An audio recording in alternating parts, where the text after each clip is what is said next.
seluruh kehidupanku, sampai ku melihat mujizat nyata dalam hidupku.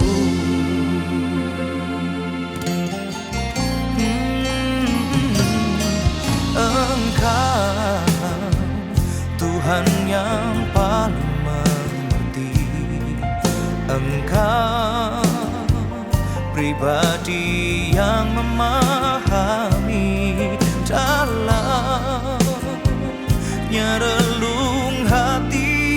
Kau tahu, kau mengasihiku.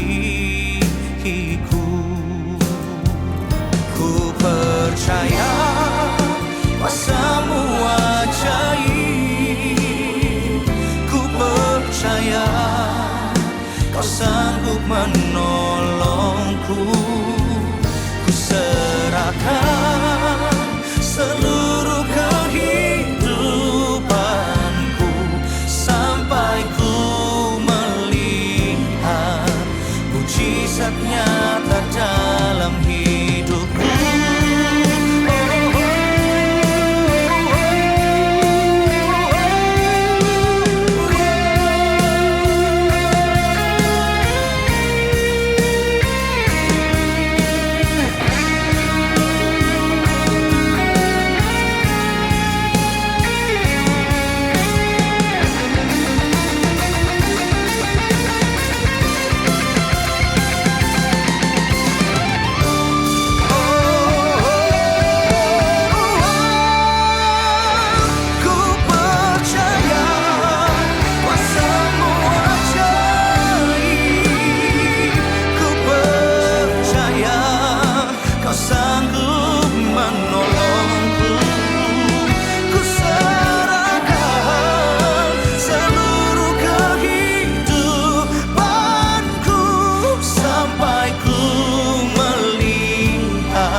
Mujizat nyata dalam hidupku.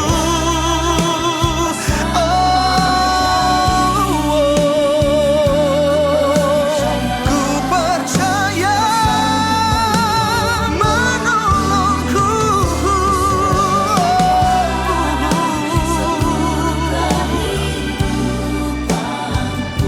sampai ku melihat mujizat nyata dalam hidupku, sampai ku melihat mujizat nyata dalam hidupku.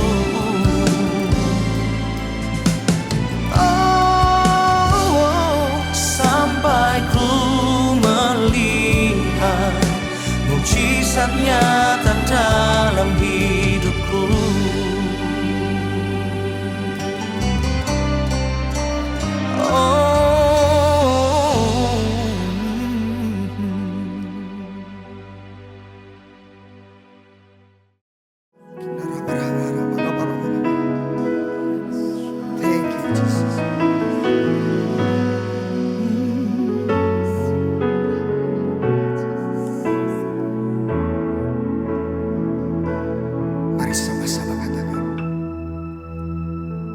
Roh Kudus penghibur dan penolongku,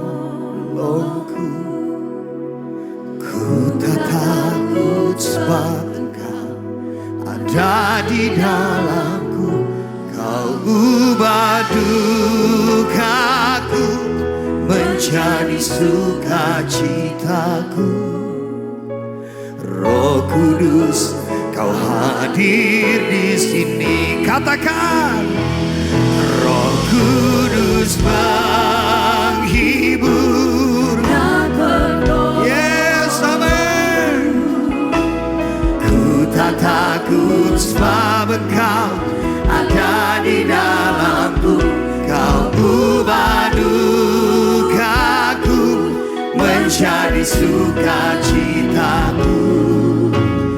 Roh Kudus, Kau hadir di sini. Naikkan pujian lebih sungguh. Roh Kudus, amin.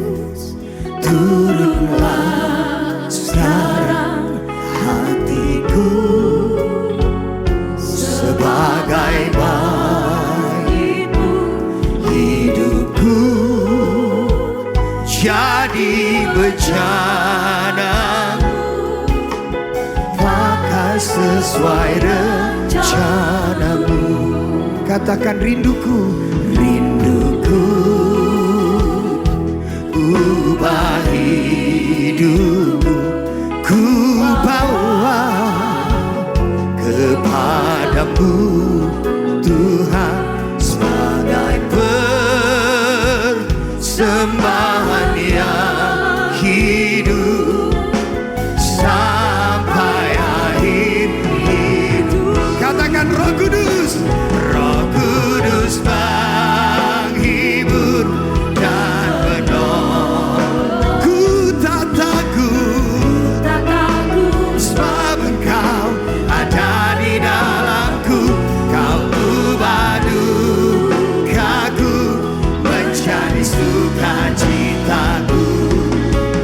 Roh Kudus, Kau hadir lagi. Angkat tanganmu, katakan Roh Kudus Bang. Yes, haleluya, amin. Kami percaya lawatan Roh Kudus terjadi di tempat ini. Kaku menjadi sukacitaku. Roh Kudus, Kau hadir di sini. Mari sama-sama. Roh Kudus penghibur dan penolong. Ku tak takut, sebab Engkau ada di dalamku. Kau ubah dukaku menjadi sukacitaku. Roh Kudus, Kau hadir lagi. Katakan Roh Kudus penghibur dan penolong. Ku tak takut, ada di dalamku. Kau ubah dukaku menjadi sukacitaku. Roh Kudus, Kau hadir di sini. Cepat sendiri katakan Roh Kudus penghibur. Amin. Engkau melihat setiap hati umat-Mu ya Tuhan. Mereka percaya ada Roh Kudus di dalam hidup mereka. Yes, duka cita menjadi sukacita. Yes, amin. Roh Kudus, Kau hadir. Katakan sama-sama. Roh Kudus penghibur dan penolongku. Amin. Ku tak takut sebab Engkau ada di dalamku. Kau ubah dukaku menjadi sukacitaku. Roh Kudus, Kau hadir di sini.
kuasa-Mu Tuhan, mujizat terjadi di tempat ini. Yes, amen. Curahkanlah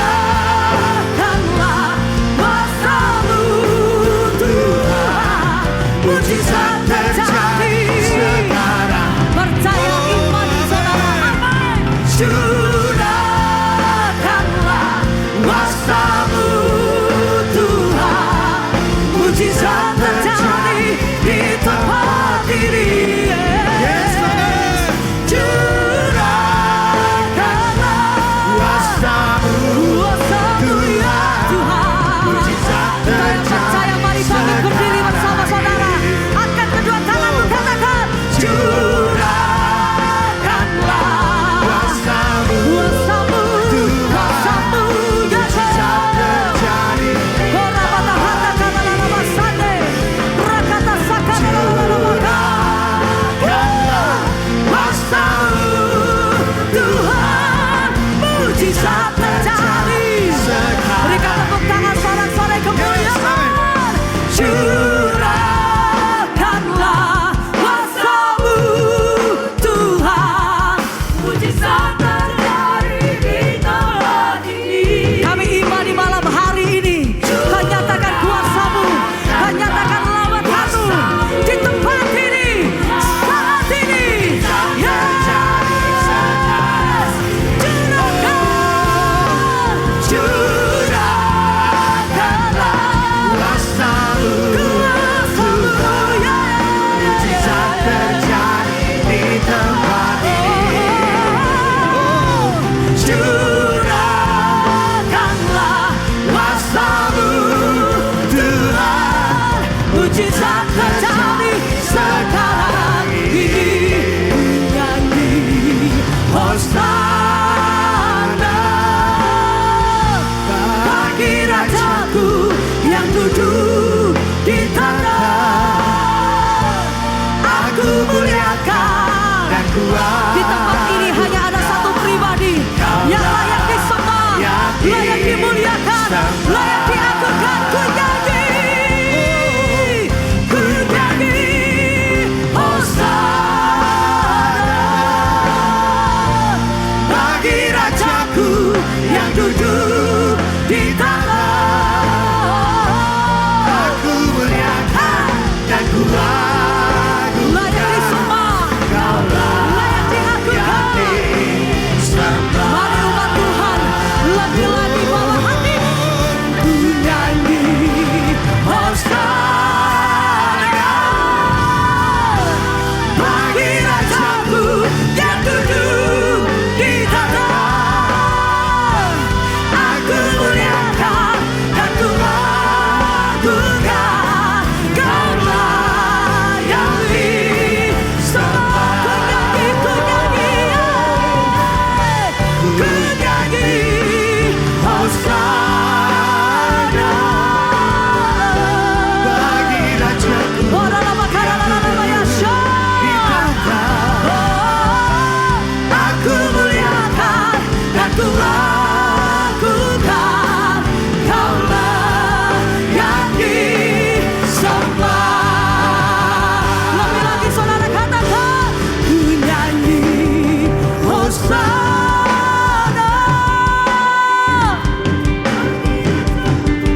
All the glory, all the honor, be unto you, Lord. Hey! Kau layak, Kau layak, Kau layak, Kau layak Tuhan. Ku nyanyi Hosana bagi Rajaku yang duduk di tahta. Aku muliakan dan ku agungkan. Name above all names, mighty God. Angkat kedua tanganmu saudara, beri penghormatan yang terbaik bagi Tuhan. Ku nyanyi Hosana bagi Rajaku yang duduk di tahta. Be glorified. above all, now and forever, Lord. Kaulah yang disembah. Ku nyanyi Hosana bagi Rajamu. Raja di atas segala raja, Tuhan yang berkuasa, Tuhan yang memerintah, Tuhan yang dahsyat. Amin. Kaulah yang disembah. Ku nyanyi Hosana bagi Rajaku. Hanya bagimu aku beriakan dan ku agungkan. Kaulah yang disembah. Kaulah yang disembah. Kaulah yang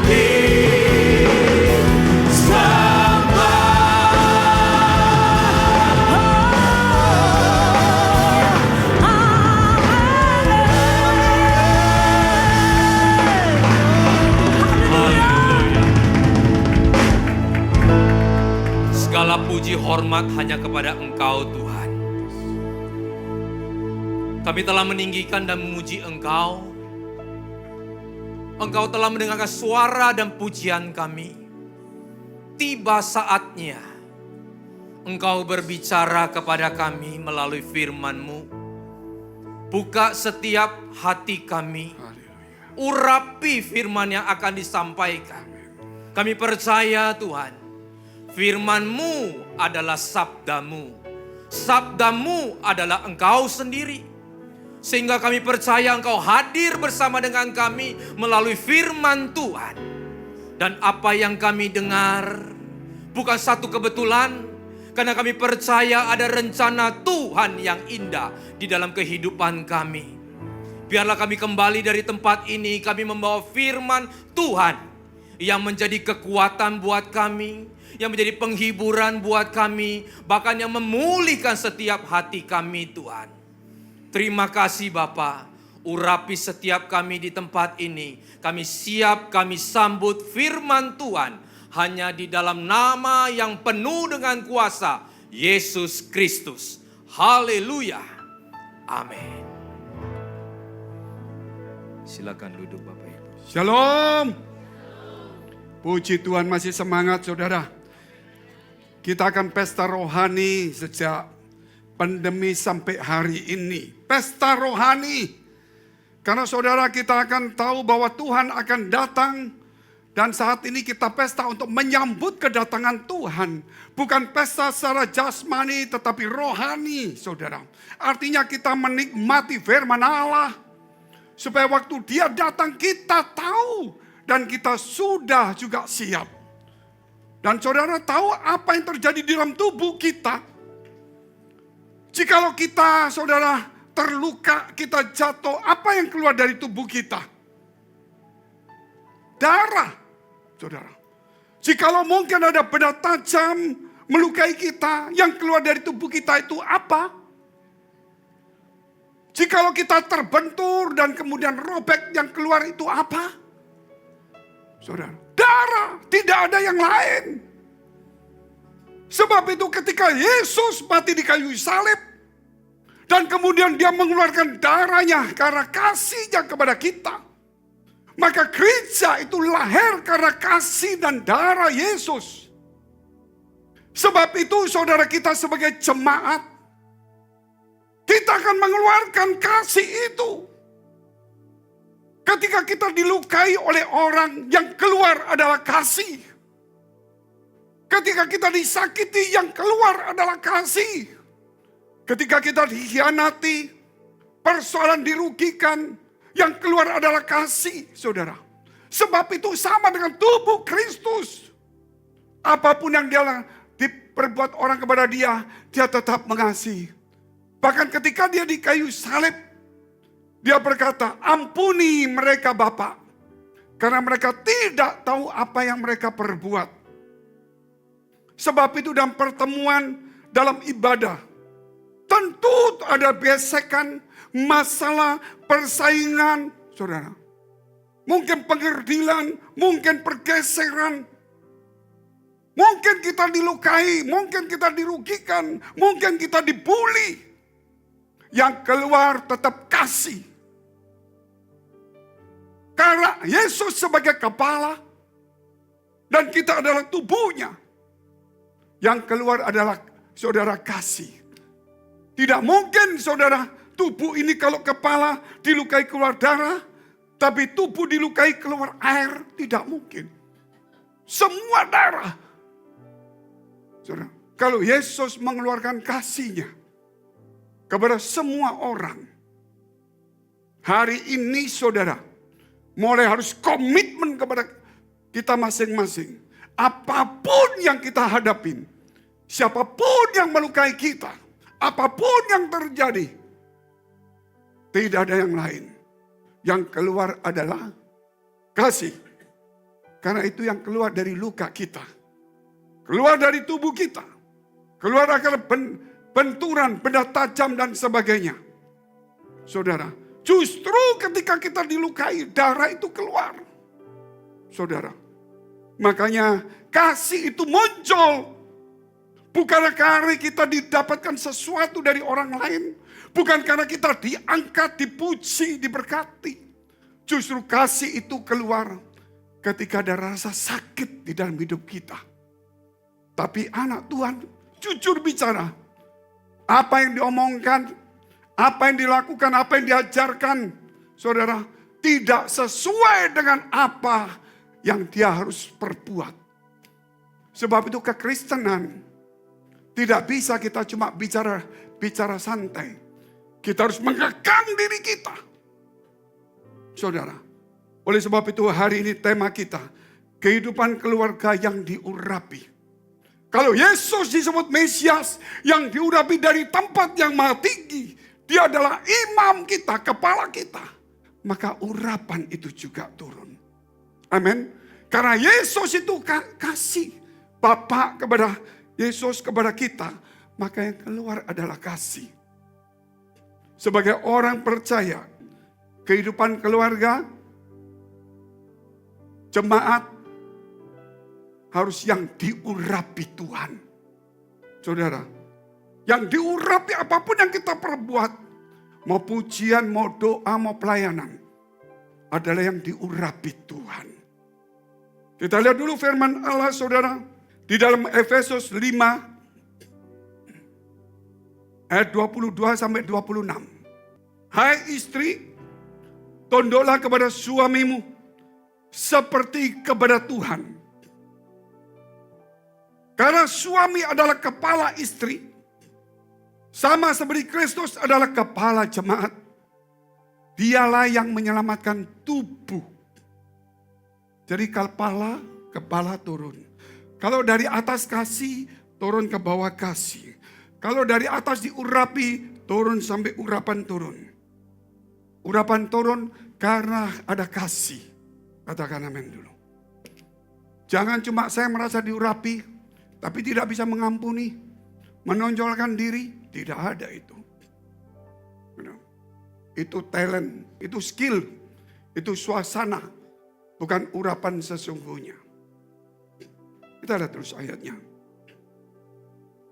Karena itu sebagaimana jemaat tunduk kepada Kristus, demikian jugalah istri kepada suami dalam segala sesuatu.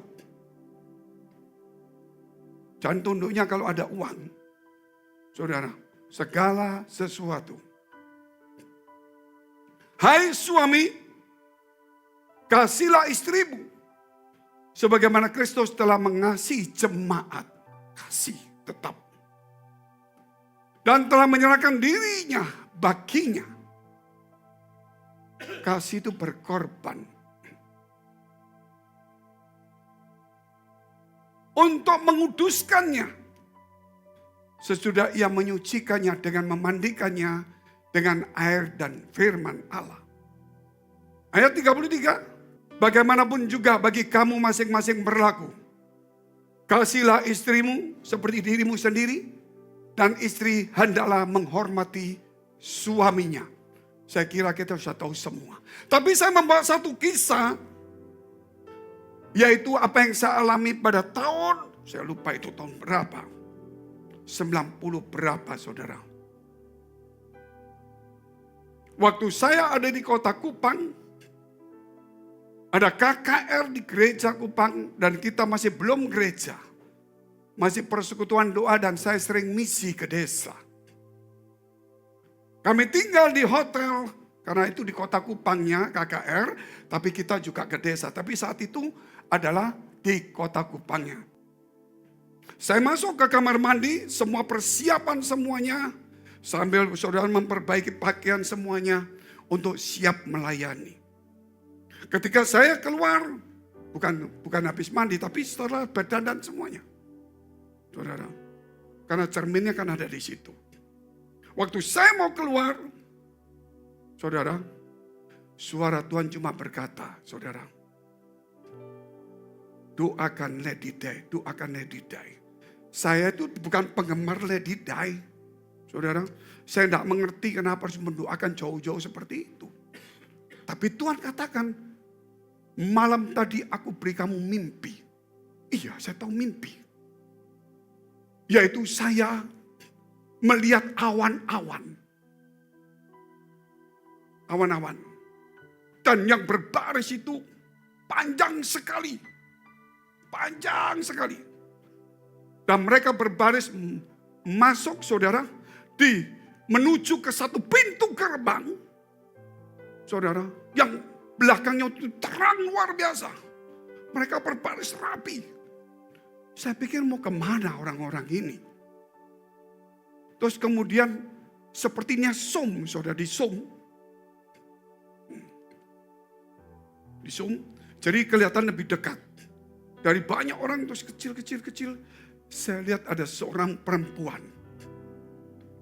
Pakaian hitam-hitam, pakai topi, dan pakai cadar, tapi cadar yang lubangnya besar. Jadi lubang-lubang menunjukkan seorang ratu. Saya tidak lihat rupanya, cuma saya rasanya tahu, cuma saya tidak hafal. Dia membawa 2 anak laki-laki digandeng. Saya rasa apa itu? Waduh, saya tidak tahu. Saya lihat di ujung, di zoom itu saudara. Itu pintu gerbang kematian. Jadi saya berpikir ini orang antri mati semuanya. Saya sudah tidak tahu siapa. Makanya kemudian saya pagi-pagi mandi terus saya berdandan.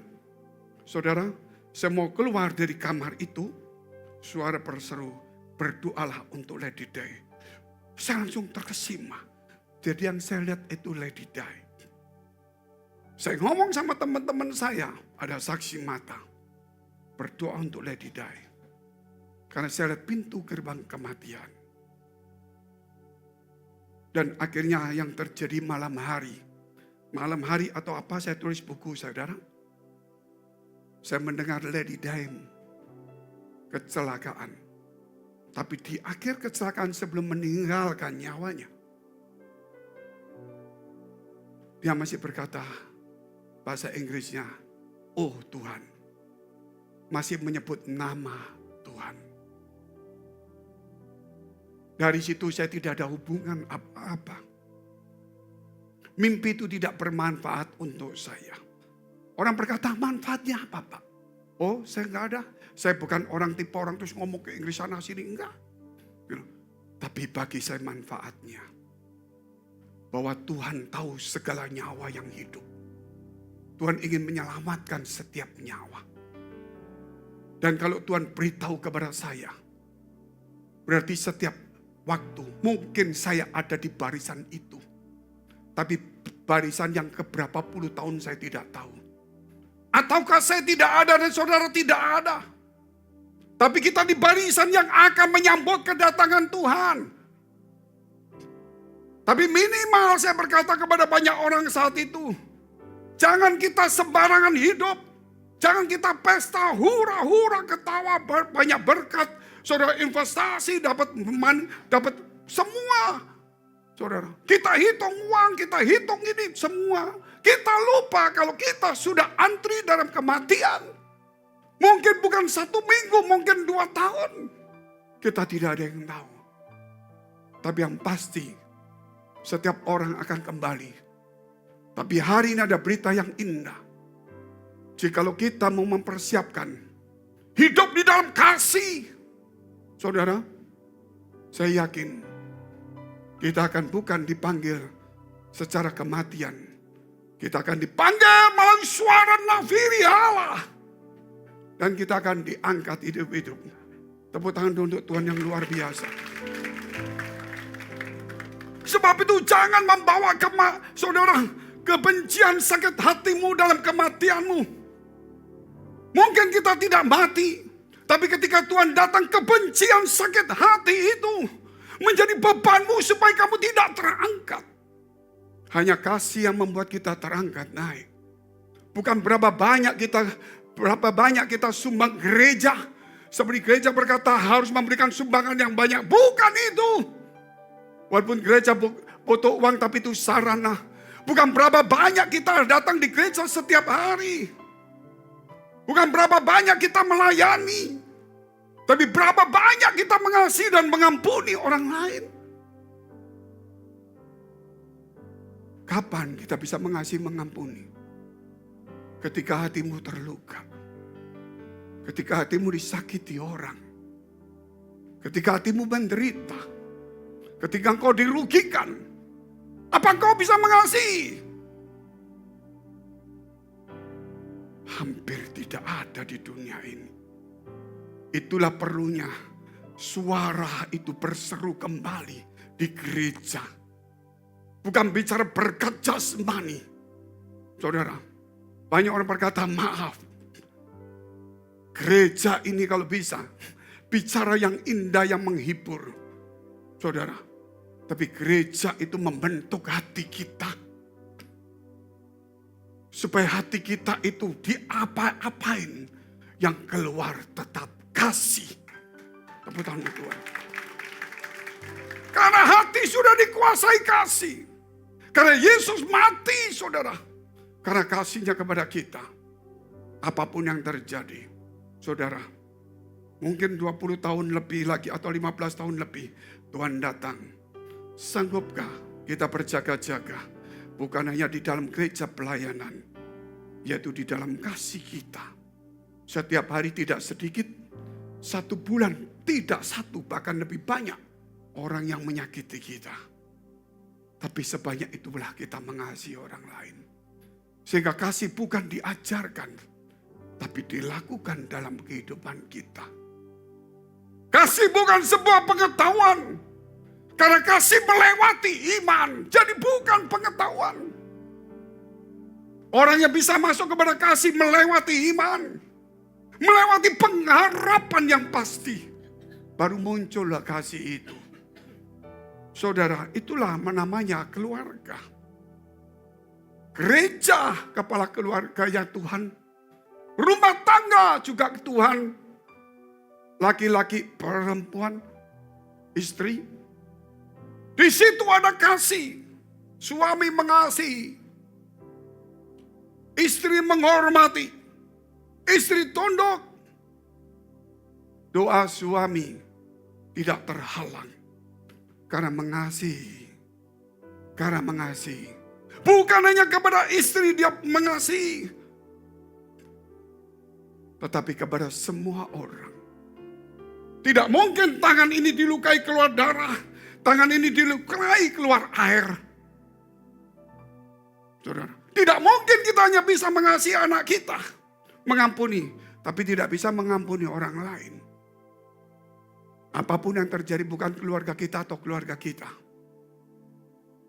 Memang tidak mudah, saudara. Karena kasih itu bukan bicara kita enak. Tapi kasih itu bicara ketika kita rugi dan menderita. Dan disakiti. Darah itu keluar. Bukan karena sukacita. Karena rasa sakit. Karena luka. Sebab itu kita lihat di dalam kitab, saudara, Matius 22 ayat 37 sampai dengan ayat 40. Jawab Yesus kepadanya, kasihlah Tuhan Allahmu dengan segenap hatimu dan dengan segenap jiwamu dan dengan segenap akal budimu dan kekuatanmu. Di ayat yang lain, 38. Itulah hukum yang terutama dan yang pertama.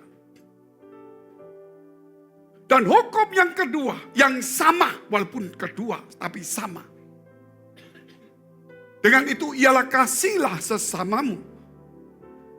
Manusia seperti dirimu sendiri.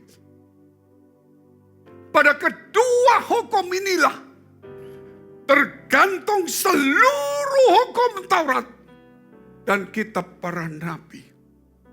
Enggak usah bicara doa panjang.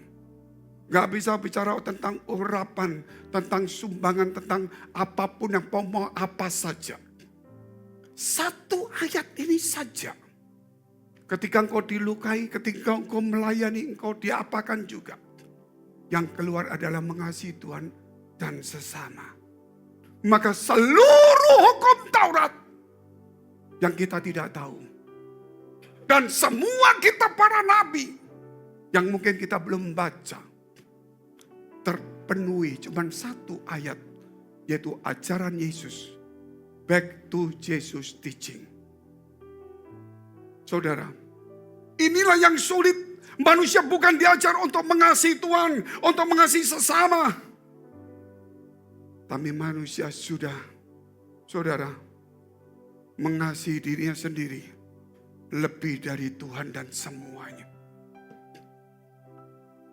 Itulah sesuatu yang salah. Makanya kenapa gereja kita, saudara, suaranya seperti ini. Kita bukan Yohanes Pembaptis, suara yang berseru-seru di padang gurun supaya orang bertobat. Karena itu waktu itu menyambut Yesus. Tapi kita suara yang membuat mereka, saudara, untuk menjadi serupa dengan Yesus. Katakan amin. Saya bukan membuat jalan untuk Yesus, saudara. Tapi saya ingin supaya hati kita ada kasih Kristus di dalam hati kita. Jangan lagi bicara Kristen, saya kenal semua banyak orang. Saya kenal saudara-saudara kenal saya. Tapi hati kita masih hati manusia. Walaupun hati manusia, izinkan Yesus ada di hatimu. Mulai belajar hari ini. Mengampuni, mengasihi, mengalah, melayani. Oleh sebab itu kenapa kita pakai doa Bapa kami? Saya masih rasa benci dengan dia, saya rasa sakit hati. Di gereja kita ada doa Bapa kami minimal pagi sama malam. Mungkin kau tidak bisa mengasihi, tetapi secara iman tanpa sadar, ampunilah kami seperti kami mengampuni orang lain. Engkau tidak sadar, engkau masih membenci orang lain. Tapi engkau sudah mengeluarkan statement itu. Dan statement itu sudah engkau ucapkan ribuan kali. Hanya sekarang terjemahkan dalam kehidupan sehari-hari.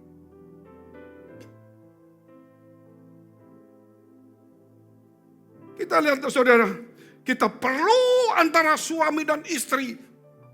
Satu keluarga sepakat. Sepakat dalam hal apa? Saudara. Harmoni. Harmoni dalam apa? Sepakat dengan kepala yang di atas.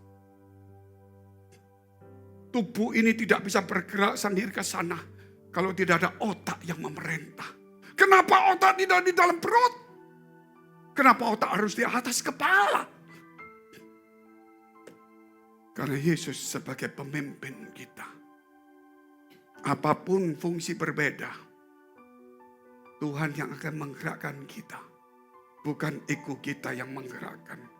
Ini perjuangan kita sampai Tuhan datang. Moga-moga kita lulus semuanya. Minimal tidak saudara, engkau lakukan lebih banyak daripada apa yang pernah saudara pikirkan.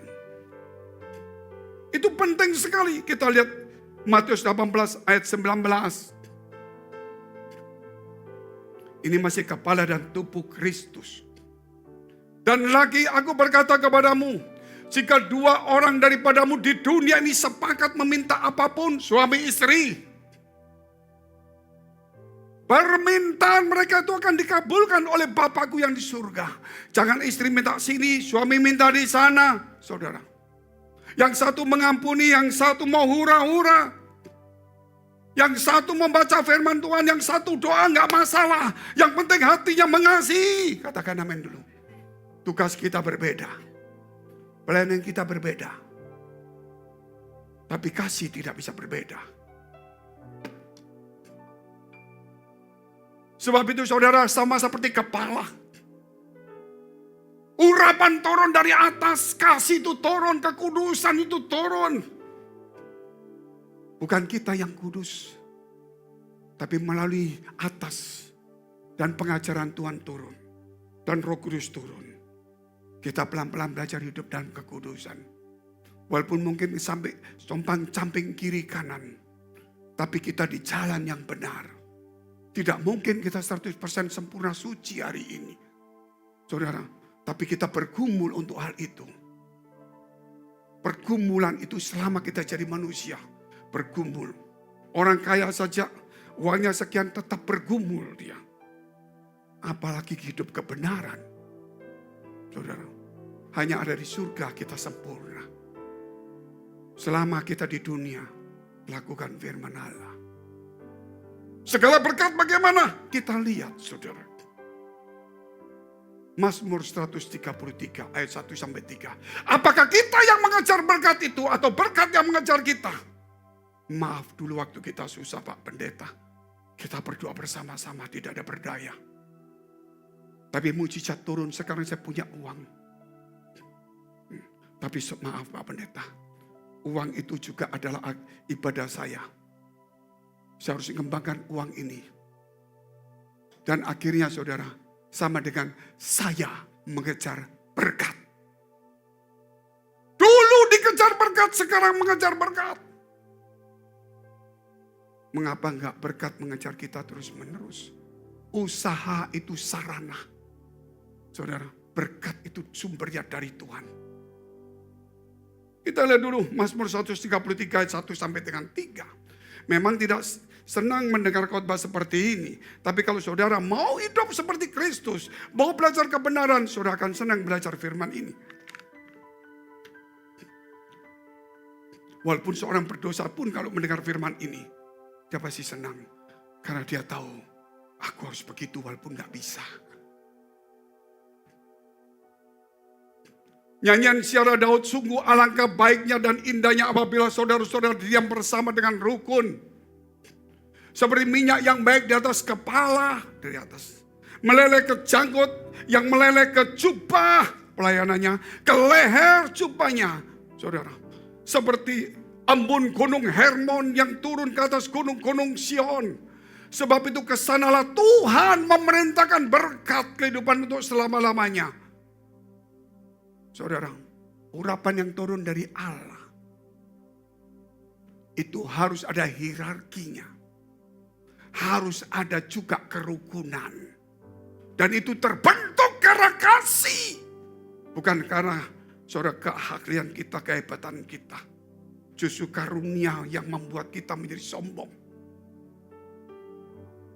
Karunia yang membuat kita lebih tinggi dari orang lain. Bahkan kita akan menyamai sama dengan Kristus. Tapi buah roh yang membuat kita turun di bawah. Sampai kita menyadari bahwa kita butuh Tuhan. Katakan amin dulu saudara. Kalau karunia membuat engkau naik ke atas menjadi sombong, tinggi, besar. Tapi buah roh membuat engkau menjadi rendah. Sehingga Tuhan bisa menunggangi, Tuhan bisa menaiki, Tuhan bisa menyetir hidupmu, Tuhan bisa masuk dalam hidupmu, Tuhan bisa mengendalikan engkau dalam hidupmu. Karunia sulit. Sebab itu saudara, maka kita lihat hal yang kedua. Pendudukan diri dan mahkota kehidupan. Pendudukan diri dan mahkota kehidupan sudah dikatakan tadi. Saya melayani satu keluarga. Ini sebelum gereja. Yang laki saya layani. Judi, mabuk. Saudara, Kumpulannya begitu banyak di kota Surabaya saat itu. Rata-rata orang kaya saat itu masih muda-muda semua. Malam mereka judi, rokok kepala saya yang pusing saudara. Karena dia punya hotel juga. Jadi di hotel judi saya kepala pusing saudara. Dia bilang, Pak Pendeta, maaf saya teman padahal kadang-kadang gue udah begitu. Father, forgive us. Nanti kalau menang, saya kasih doakan. Mendoain kamu menang, mendingan doain saya menang loh. Gitu loh. Saya bilang enggak, kita enggak ada uang. Enggak bicara uang. Saudara, kemudian saya bilang cepat kamu selamatkan keluargamu. Hidup harus ditinggalkan. Satu-satu sulit sekali. Tapi sekarang rata-rata 90% sudah di gereja. Tapi memang juga ada yang enggak karuan juga pasti ada. Dua dunia. Tapi saat itu saya ngomong sama teman saya satu ini. Aku kemarin malam mimpi. Oh ya? Aku lihat istrimu di pinggir sungai. Terus ya tiba-tiba dia jatuh. Saya pikir dangkal sungainya. Saya masuk loh kok dalam. Saya mau selamatkan dia kok gak kelihatan. Ternyata dalam. Saya panggil dalam gelap sekali. Saya pegang tangan tak kena. Akhirnya kena sentuh sedikit saya tarik gak bisa. Saudara. Saya gak tahan saya keluar. Dan saya tidak tahu di mana dia. Oh ya didoakan aja. 2-3 tahun. Saudara. Istrinya sudah berubah. Saya tidak bisa cerita hidupnya.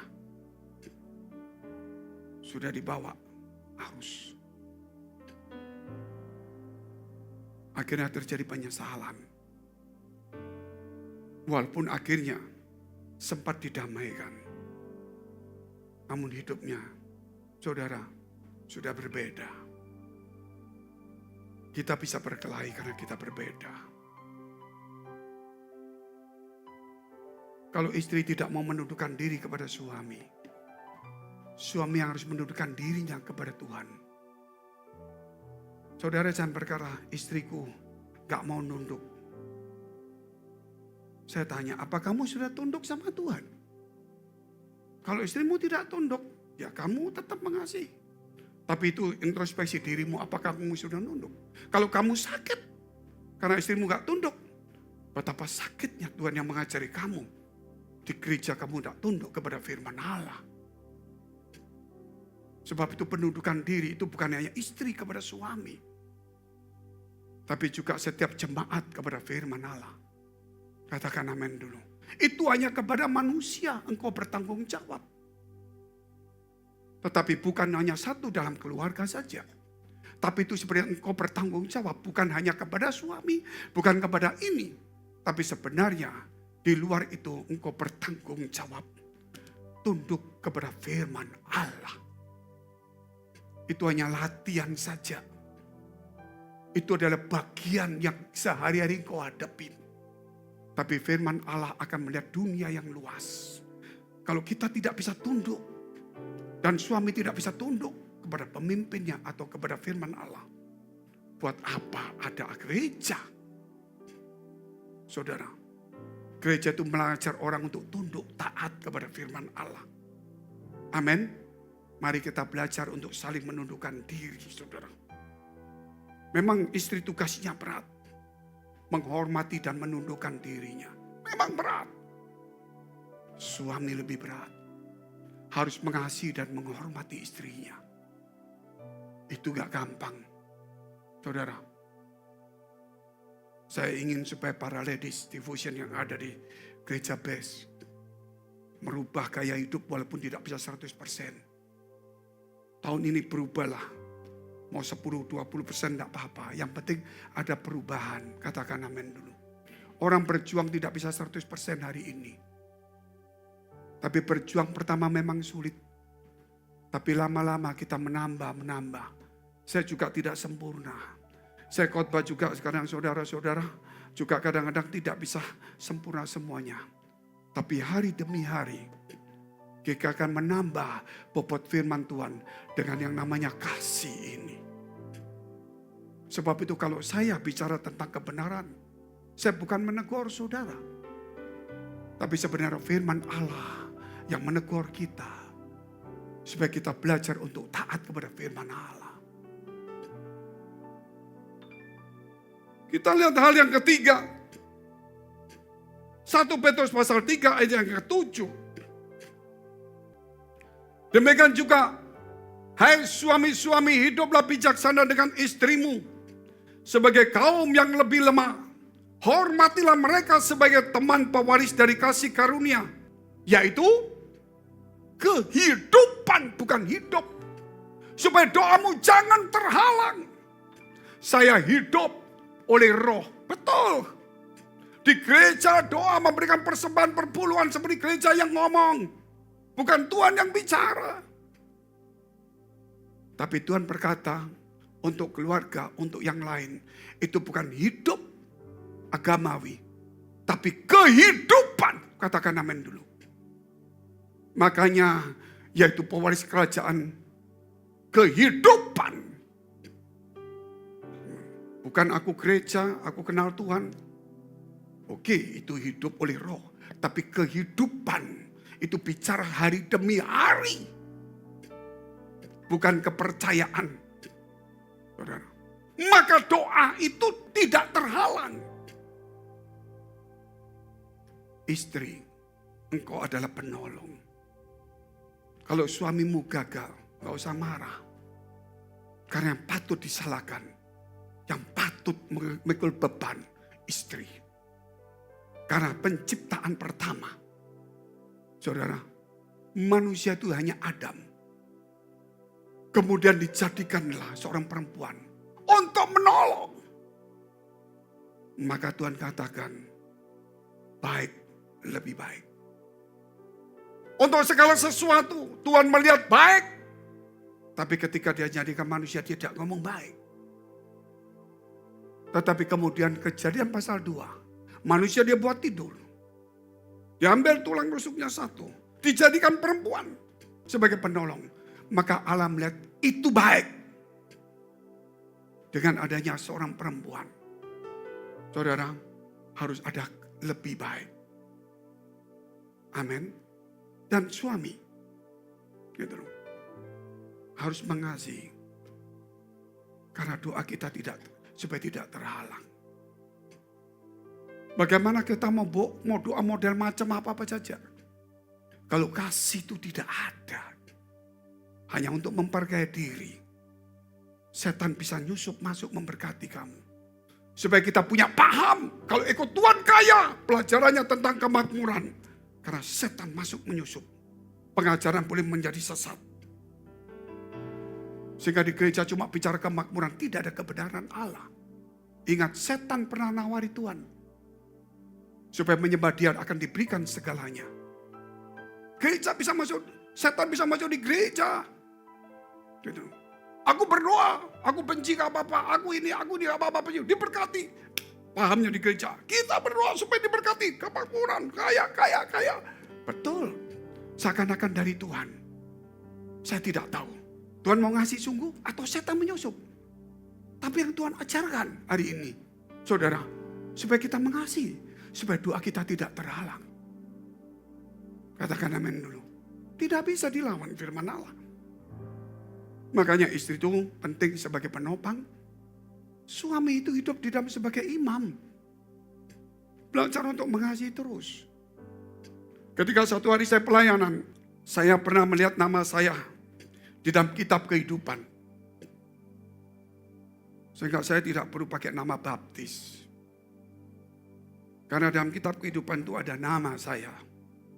Tapi bukan berarti tidak perlu ya. Memang sudah tidak ada. Kalau saudara belum tahu, ya silakan pakai nama baptis juga bagus. Kecuali kalau saudara tahu. Jadi saya bukan tidak perlu, tapi memang saya sudah lihat nama saya di situ. Tapi apakah saya bisa mencapainya?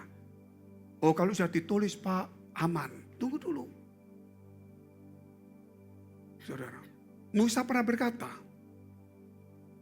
Tuhan ampunilah mereka, Kalau engkau tidak mengampuni mereka, coret namaku di kitab kehidupan. Tuhan tidak ngomong, oh kitab kehidupan tidak bisa dicoret. Yang sudah percaya 100% masuk surga, tidak. Dicatat. Mereka yang berdosa, itu yang kucoret. Saya sekolah teologi. Sebelum masuk teologi ini, saya sudah pernah sekolah teologi tempat lain. Ketika saya ngomong ini, oh jadi di surga itu coret mencoret. Pusing saya saudara. Lalu kita ngomong begitu gimana apa? Mungkin coretnya hapus apa bisa tahu saya.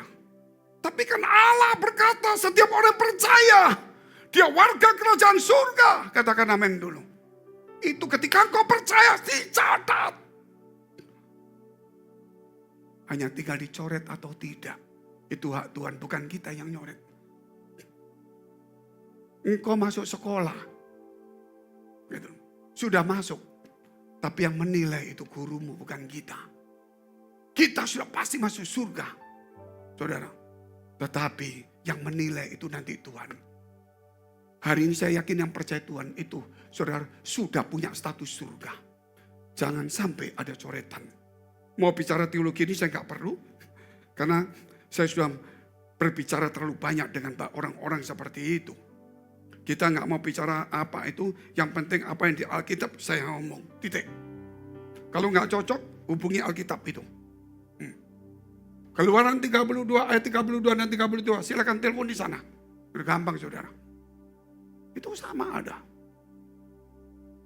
Satu hari. Ketika saya belum punya anak. Tuhan kasih tahu waktunya punya anak. Nama dikasih. Nama dikasih. Saya nama dikasih saudara. Saya pelayanan saya tinggal. Ini satu kisah nyata saudara. Malam-malam saya bermimpi. Ada perempuan dikelilingi malaikat banyak. Saya lihat siapa itu? Banyak sekali malaikat. Kemudian dia berkata malaikat, Tuhan, namanya Felice, F-E-L-I-C-E. Artinya dikelilingi malaikat. Saya lihat istri saya. Saya panggil dia namanya Felice. Felice. Jadi dua nama bingung. Yang mana cocok? Felice atau Felice? Bingung saya. Karena bisa nama itu.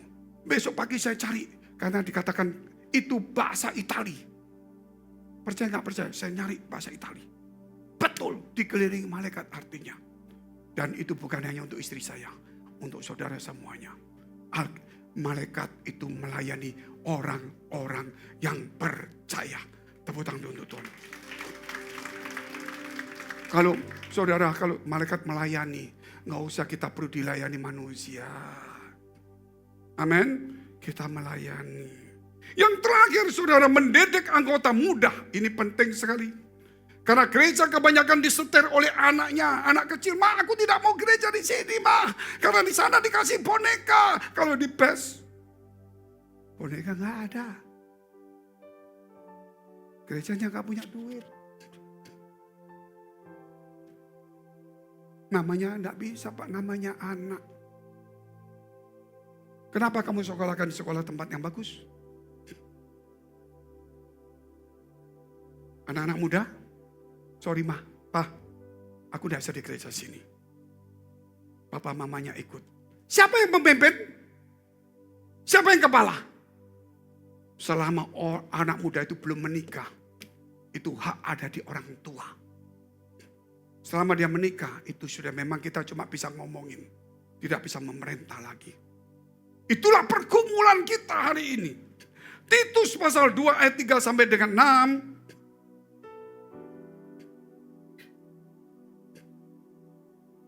6. Demikian juga perempuan-perempuan yang tua. Maaf yang tua. Hendaklah mereka hidup sebagai orang-orang beribadah. Jangan memfitnah, jangan menjadi hamba anggur.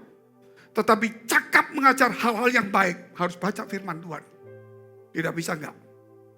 Dan dengan demikian mendidik perempuan-perempuan muda mengasihi suami dan anak-anaknya. Berarti kita masih bisa mendidik orang yang sudah menikah. Apalagi belum menikah. Bagaimana seorang mertua dididik sama menantu, saudara? Kalau menantunya pelayan Tuhan enggak apa-apa, kalau mertuanya enggak. Saudara punya tanggung jawab, mau punya anak mungkin. Bawa ke gereja dengar firman Allah. Kalau dia tidak mau dengar firman Allah, dia cuma ke gereja, itu bukan gereja. Jangan puas anak cuma datang di gereja. Puas anak itu mengenal dan hidup bersama dengan Tuhan. Katakan amin dulu. Bukan cuma sekedar nyumbang. Terus kita baca ayatnya. Hidup bijaksana dan suci. Rajin mengatur rumah tangganya. Baik hati untuk anak yang wanita muda ini. Dan taat kepada suaminya. Agar firman Allah jangan dihujat orang. Demikian juga orang-orang muda. Nasihatilah mereka supaya mereka menguasai diri dalam segala hal. Jadi anak muda ibadah tetap harus belajar firman Allah untuk menguasai diri. Kenapa satu kasih contoh ketika Salomo meninggal, maka dia punya anak namanya Rehabeam. Maka ketika dia ditasbihkan, ada musuh yang di zamannya Salomo namanya Yerobeam yang melawan Salomo. Sama Salomo mau ditangkap, dia pergi ke Mesir. Anaknya Rehabeam ini saudara kemudian jadi raja. Waktu jadi raja Salomo mati, Yerobeam datang ke Rehabeam. Di zamannya papamu, aku ini salah. Aku dihukum, aku takut, sekarang aku datang. Anak muda ini tanya sama orang tua-tua. Gimana para tua-tua? Sudah, itu urusan papa sudah selesai. Sudahlah, dia minta maaf, terimalah. Jangan ada lagi perselisihan supaya dia jadi baik, keluarga ini bagus, negara ini maju. Oh baik. Dia tanya anak muda. Penasihat juga pinter ini. Mungkin ini S1 tapi tahun 80. Ini S3 tahun 2022. Gimana? Gua di sini di Harvard, gua di sini Birmingham. Menurut gua sekarang peraturannya lain. Kalau dia jahat sama papamu, ya kamu harus berkeras. Tunjukkan kuasamu, ketegasanmu, lebih keras. Anak muda itu, wih betul juga, ini pinter. Dia ikuti ini. Ketika dia ikuti ini, maka seluruh rakyat marah. Hanya suku Yehuda yang ada di Yehuda yang mendukung Rehabeam. 10 suku kemudian menjadi kerajaan Israel dengan rajanya Yerobeam. Negara itu pecah karena nasihat orang-orang muda. Orang muda bukan berarti dikecilkan, tapi orang tua tetap pegang peranan penting. Saudara, saya bacakan ayatnya sedikit saja. Sambil kita bangkit berdiri. 2 Tawarik 10 ayat 2-4. Kita estafet bacanya lompat-lompat. Segera sesudah hal itu kedengaran kepada Yerobeam bin Nebat. Ia ada di Mesir sebab ia melarikan diri ke sana dari hadapan Raja Salomo. Maka kembalilah ia dari Mesir. Terus orang menyuruh memanggil dia, lalu datanglah Yerobeam dengan seluruh orang Israel dan berkata kepada Rehabeam, anak Salomo, ayahmu telah memberatkan tanggungan kami, maka sekarang ringankanlah pekerjaan yang sukar yang dibebankan ayahmu, dan tanggungan yang berat yang dipikulkannya kepada kami, supaya kami menjadi hambamu. Luar biasa enggak? 5. Tetapi ia menjawab mereka, datanglah kembali kepadaku lusa. Lalu pergilah rakyat itu.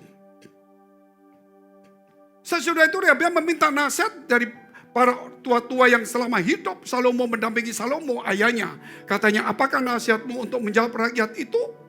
Langsung sampai 11. Mereka berkata kepadanya, jika engkau mau berlaku ramah terhadap rakyat itu, mau menyenangkan mereka dan mengatakan kata-kata yang baik kepada mereka, maka mereka menjadi hamba-hambamu sepanjang waktu, kata orang tua. 8-11. Tetapi ia mengabaikan nasihat yang diberikan para tua-tua itu. Lalu ia meminta nasihat kepada orang-orang muda yang sebaya dengan dia yang mendampinginya. Katanya kepada mereka, apakah nasihatmu? Supaya kita dapat menjawab rakyat mengatakan kepadaku, ringankanlah tanggungan yang dipikulkan kepada kami oleh ayahmu. Lalu orang-orang muda yang sebaya dengan dia itu berkata, beginilah harus kau katakan kepada mereka yang telah berkata kepadamu, ayahmu telah memberatkan tanggungan kami, tetapi engkau ini berilah keringanan kepada kami. Begini harus kau katakan kepada mereka, kelingkingku lebih besar daripada pinggang ayahku. Sudah mulai. Terus, maka sekarang ayahku telah membebankan kepada kamu tanggungan yang berat, tetapi aku akan menambah tanggungan kamu. Ayahku telah mengajar kamu dengan cambuk, tetapi aku akan mengajar kamu dengan cambuk yang berduri besi. Ayat 13 sampai 17. Kita baca bersama-sama. 1, 2, 3. Raja Rehabeam menjawab mereka dengan keras. Ia telah mengabaikan nasihat para tua-tua. 14. Ia mengatakan kepada mereka menurut nasihat orang-orang muda, ayahku telah memberatkan tanggungan kamu, tetapi aku akan menambahnya. Ayahku telah mengajar kamu dengan cambuk, tetapi aku akan mengajar kamu dengan cambuk yang berduri besi. Jadi raja tidak mendengarkan permintaan rakyat, sebab hal itu merupakan perubahan yang disebabkan Allah, supaya Tuhan menepati firman yang diucapkannya dengan perantara Ahia orang Silo kepada Yerobeam bin Nebat. Setelah seluruh Israel melihat bahwa raja tidak mendengarkan permintaan mereka, maka rakyat menjawab raja, bagian apakah kita dapat daripada Daud? Kita telah memperoleh warisan dari anak Isa itu. Masing-masing ke kemahmu, hai orang Israel, uruslah sekarang rumahmu sendiri. Hai Daud, maka pergilah seluruh orang Israel ke kemahnya. 17. Sehingga Rehabeam menjadi raja hanya atas orang Israel yang diam di kota-kota Yehuda. Negara pecah menjadi dua. Tidak ada yang lain. Yang senior.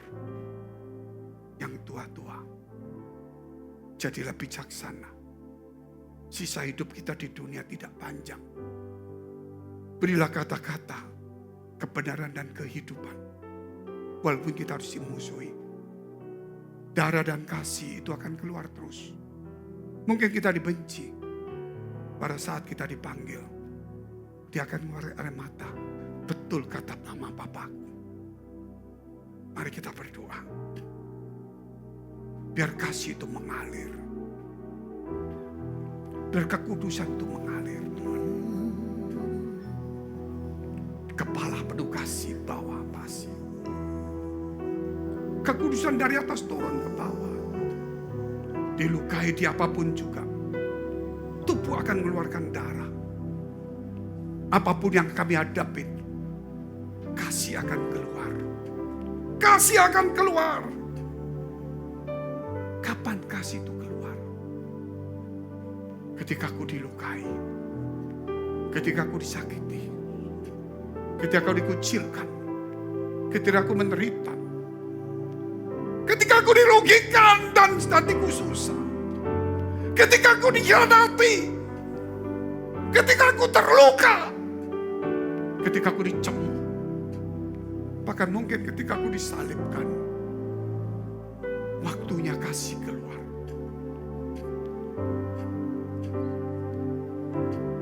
Kudus kasih-Mu, Yesusku. Kudus kasih-Mu, Bapakku. Penuhiku dengan Roh Kudus. Kudus nama-Mu, kudus. Kudus kasih. Angkat tanganmu. Yesus. Kasih Allah itu kudus. Kudus kasih-Mu, Bapakku. Penuhi. Waktunya kasih itu mengalir. Dengan Roh Kudus. Turun ke bawah seperti darah. Kudus nama-Mu, kudus. Angkat tanganmu, katakan. Kudus kasih-Mu. Haleluya, haleluya. Kudus kasih-Mu, Bapa. Aku bantu Tuhan. Penuhi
disitulah kita masuk di dalam kekudusan.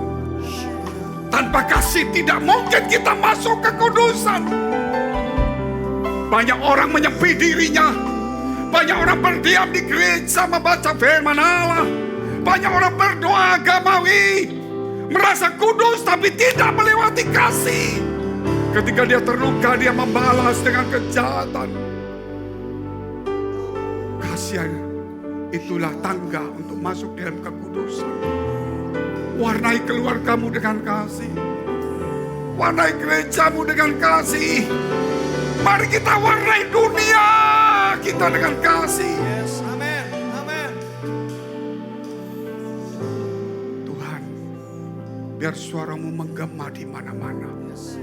Membangunkan orang-orang yang merasa kudus tanpa melewati kasih. Mereka yang agamawi, mereka yang ibadah yang luar biasa, tapi mereka tidak melewati kasih. Tuhan, tidak mungkin darah itu keluar tanpa luka. Tidak mungkin Tuhan kasih itu keluar kalau kami tidak disakiti.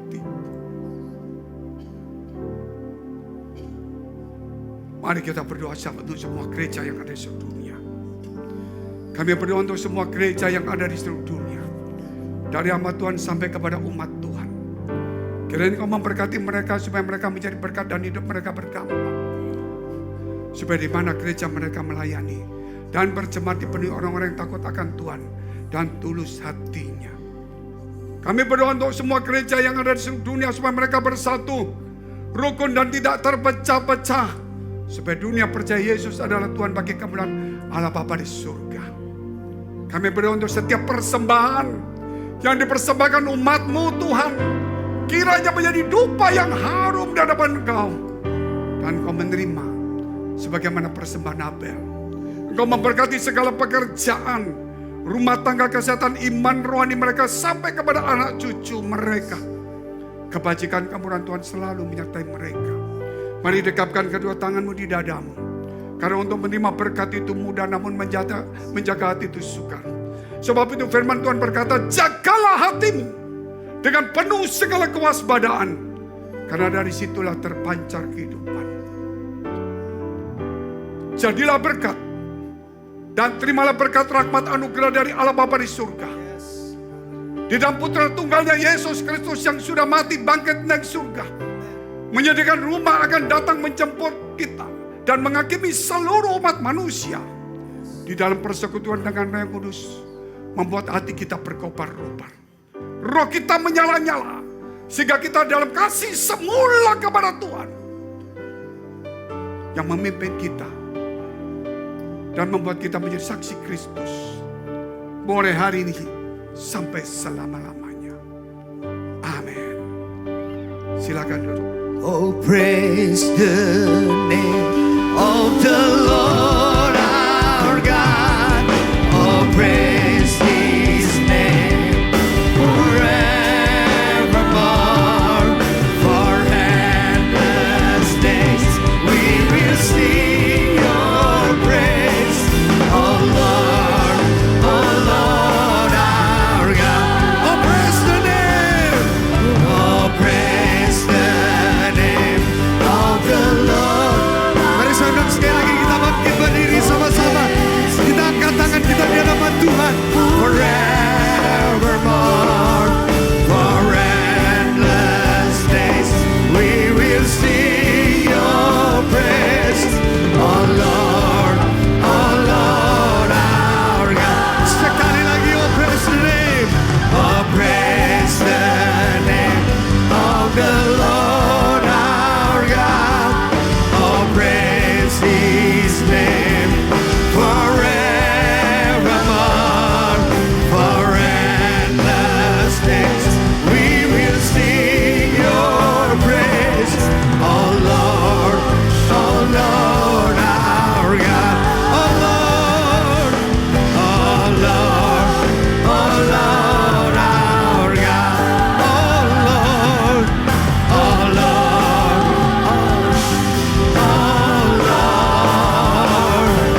dikuduskanlah namamu, datanglah kerajaanmu, jadilah kehendakmu di bumi seperti di surga.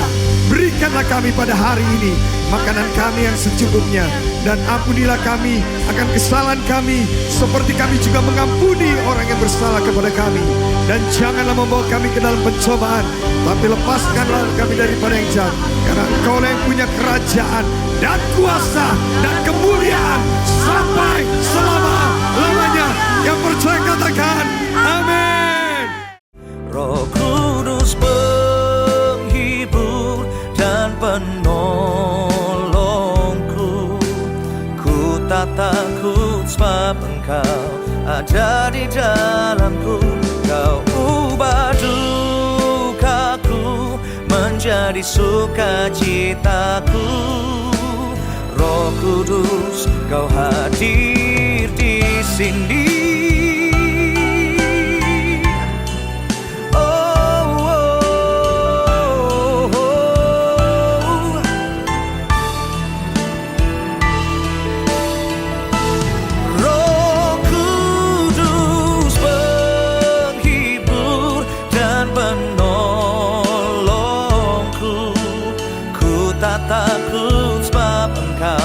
Ada di dalamku, Kau ubah dukaku menjadi sukacitaku.